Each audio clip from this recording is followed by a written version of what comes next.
Je vous invite à passer un moment dans la présence de Jésus. Suis-moi un pas après l'autre. C'est tout ce que j'attends de toi. En réalité, c'est la seule manière d'avancer dans ce monde.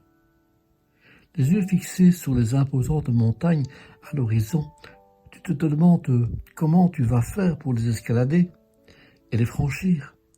Et comme tu ne regardes pas où tu mets les pieds, tu trébuches sur le chemin pourtant facile sur lequel je te conduis en ce moment même.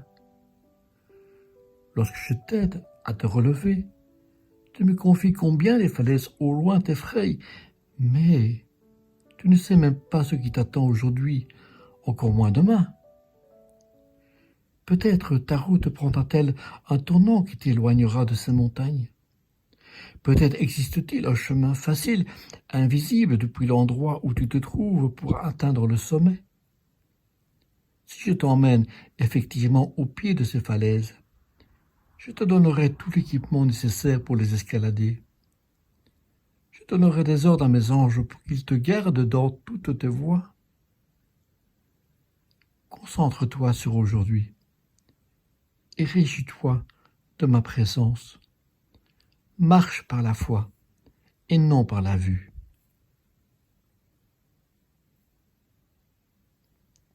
Je vous invite à lire les versets suivants. Psaume chapitre 18, 29-33 et chapitre 91, versets 10 et 12. 2 Corinthiens, chapitre 5, verset 7.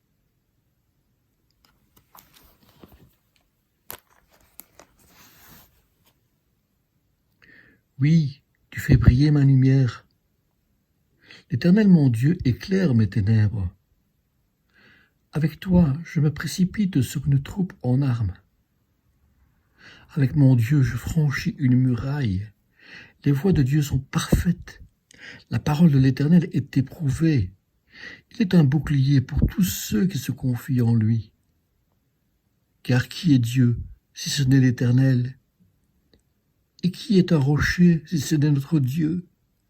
C'est Dieu qui me ceint de force et qui me conduit dans la voie droite.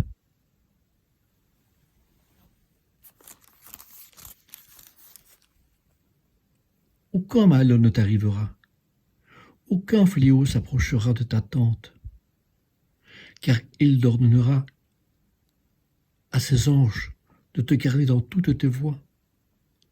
Ils te porteront sur les mains, de peur que ton pied ne heurte contre une pierre.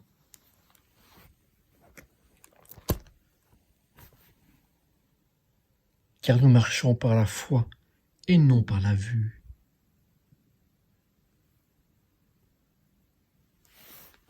Je vous invite à me laisser en commentaire ce que ces différents versets vous auront inspiré.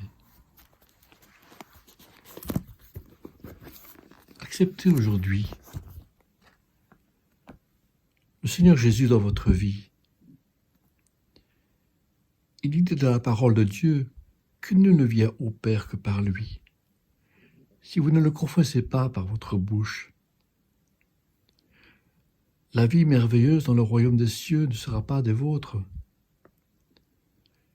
Jésus peut vous aider dans toutes les épreuves de la vie. Il est le chemin, la vie et la vérité. Confesse-le de ta bouche, accepte-le dans ton cœur, et toi et ta famille seront sauvés. Je vous invite à me demander cette prière, la prière du salut.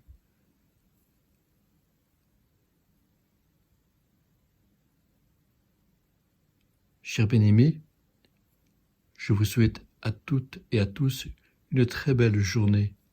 Soyez bénis.